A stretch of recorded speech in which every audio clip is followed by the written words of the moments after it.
Everybody, it is afternoon. If you're somewhere else, it could be happy hour or it could even be coffee hour, whatever you are. I'm David Solomon. I'm in Montreal. He's Stuart Brisgel. He's in Florida for at least another 24 more hours, and then he's leaving us again for a little while. But we are so happy and thrilled that you are here on the Rant Network, where we're on every Monday, Wednesday, Friday, and listen, for the last year and a half or plus, we have been ranting and we've been angry and we've been really attacking and, going after the topics and the issues that folks, may not be popular, may get you into trouble with your neighbors and friends. I know it has. Stuart, I got a phone call this morning about someone who said, you're pretty damn controversial, you and that Brisgel guy. And I said, yeah, that's nice. Thank you so much. But we enjoy what we do and we enjoy diving into the topics that make certain people uncomfortable.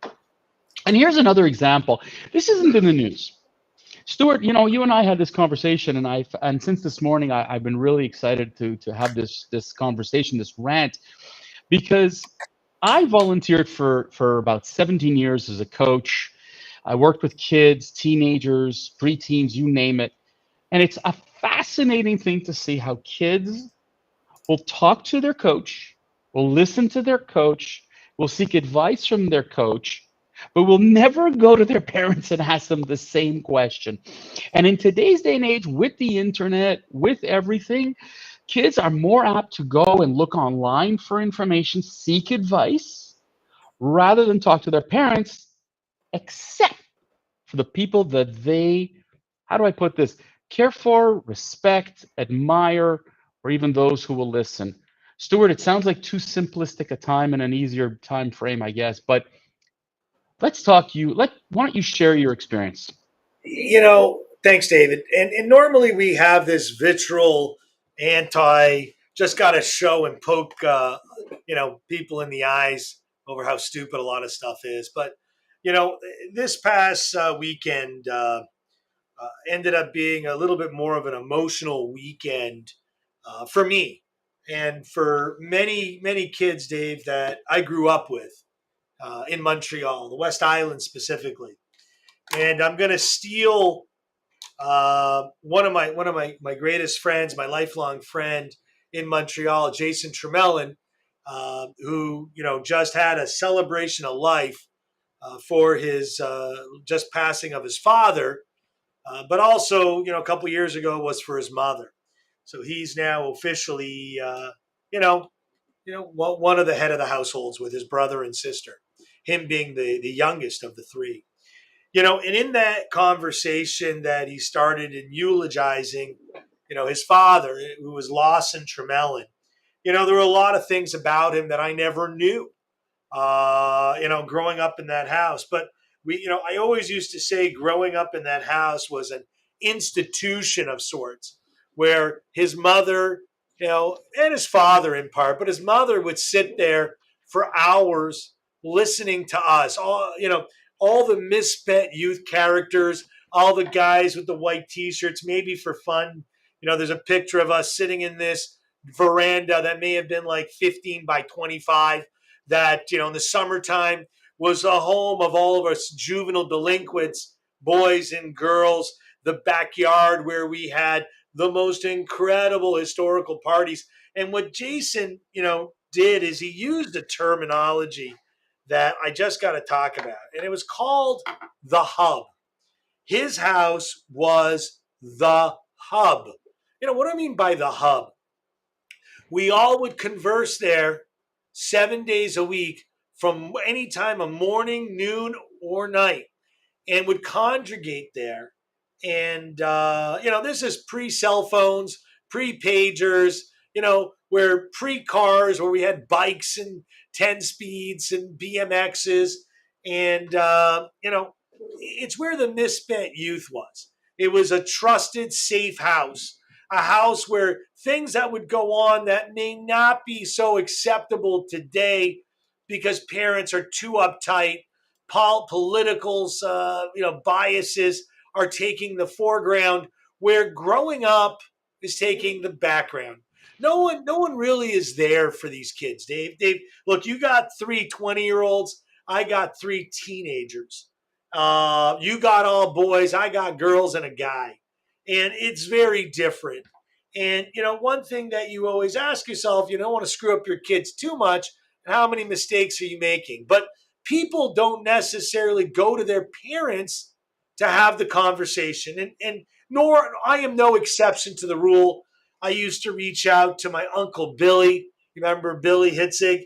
He also passed this past year. And, you know, it's kind of emotional because, again, when I used to sit down with Barbara's Mrs. T, you had to kiss her on the nose, right? The house, it's where people smoke and drank and made out and, caused all kinds of nuisances, right? But that house was a safe house. Hey, I didn't get along with my parents that day. I didn't agree with what my parents wanted me to do. Go talk to Mrs. T. She'll make it better. It's not that she disagreed with your mom or dad, not that she agreed, but talking to this woman, right? Mrs. T, her name was Barbara Tremelin, you felt like $1 million. And then if it was too off the wall, Mr. T, aka Trem, would make sure you knew your place. So if you ran out of beer, don't touch Mr. T's beer because he'll hit you in the head. But that's not why I'm really bringing this up, Jay. Besides having a hub, I don't see kids today having that safe haven, having that family where you can just go and hang out and be yourself, express yourself. Didn't matter your race, color, creed, your religious background, your political background. No one cared, David. No one cared at all. In fact, it was such a melting pot that, you know what? We celebrated all the holidays, everyone together. It was amazing. It was the greatest misspent youth that was so innocent that I cannot even begin to get across in this rant. And unfortunately, I wasn't able to make it up to Montreal for this quote celebration of life where all my friends that grew up, some of them are film stars, right? Famous now movie stars in Marvel comics and in Paramount projects. Quote me if I'm wrong. It was on a Paramount project. Shanker will probably kill me for mentioning this because now people may understand his age. Considering the guy's got the greatest genetics and DNA. Other people that worked in not for profits and massive like Kenny, people from Toronto, Vancouver, they all flew up to be a part of the celebration of life because that's what this household did for everyone. And again, there's not just my generation, it's his brother's generation and his generation.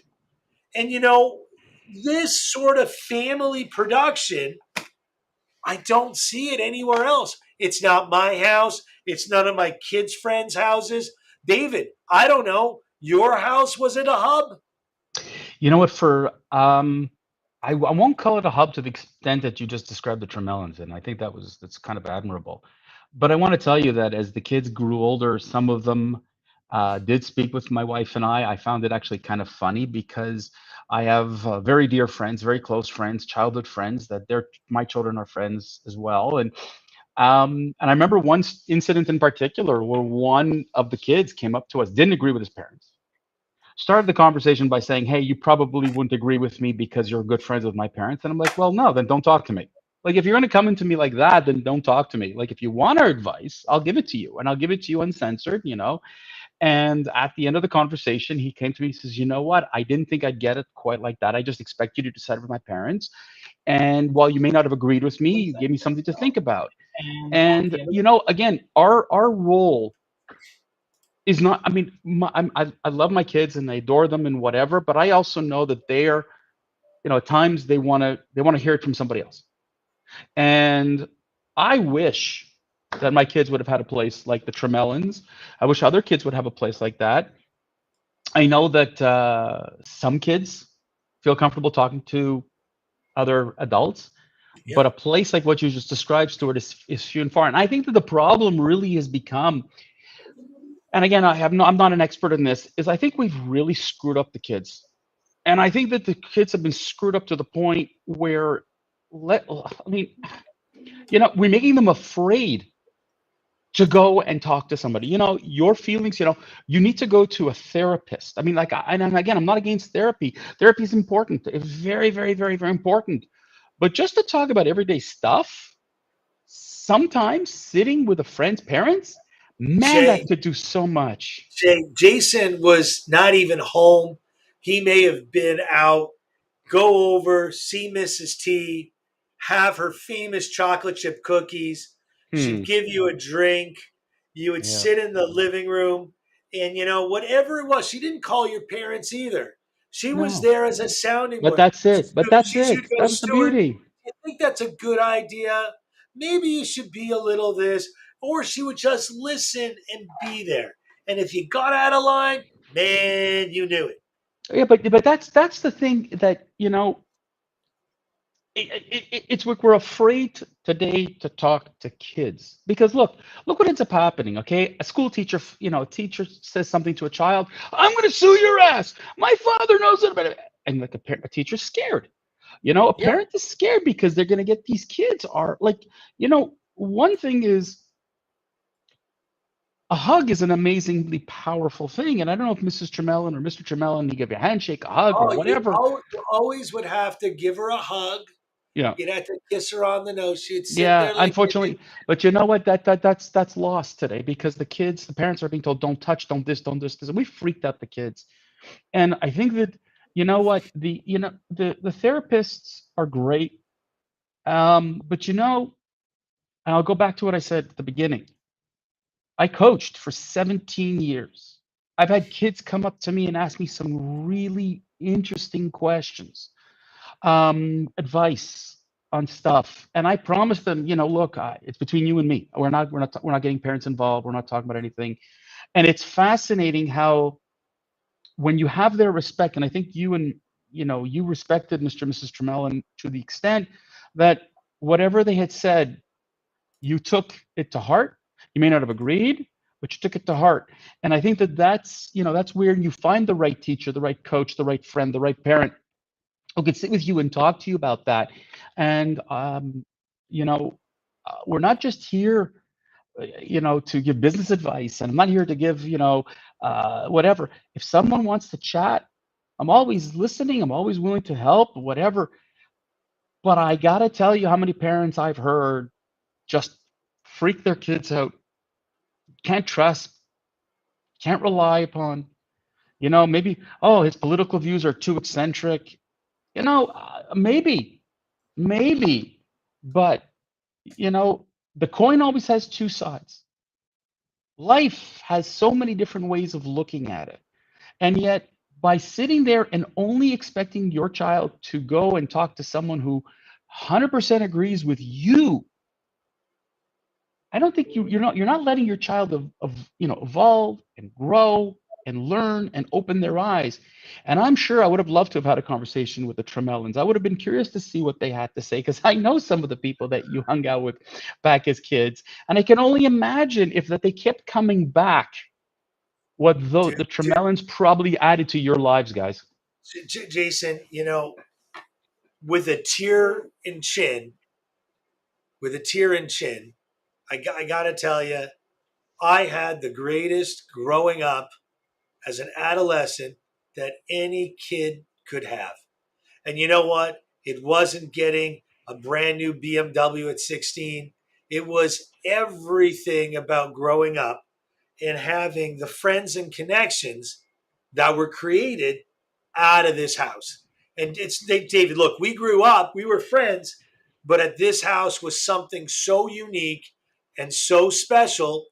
It's like the end of a dynasty that I Yeah, cannot see being recreated. I And like you I stopped me know. from saying the greatest years. I mean, oh, it was better. I'm not saying that. And though I want to say that, but then I Hey, for sound like you, my parents. but you know what, Stuart? For But you, it's not just it me. was It's not great. just me. It's and there are hundreds of kids that Hmm. went through this house between Jason and Greg uh, I'm that sure. were touched by this house. I got to tell you, I don't know anyone that would have anything different than from this. Dave, Thank you for letting me talk about this. We've Listen, need our quarter hour. My I'm going to cousin tell you. Rupert will be upset that this is so non-political. Listen, And Stuart, so with that in my Stuart, I think, to Jason, whom I've only met a couple of times, I wish him well, and his only have fond memories of his parents. They sounded like wonderful people. And I hope that you and your friends also remember the Tremellans the way you just described. And I wish for our children and for others to find those kinds of connections in their future, and to hold on to that kind of sentiment. Stuart, with that, we wish you all a wonderful week, and I will catch you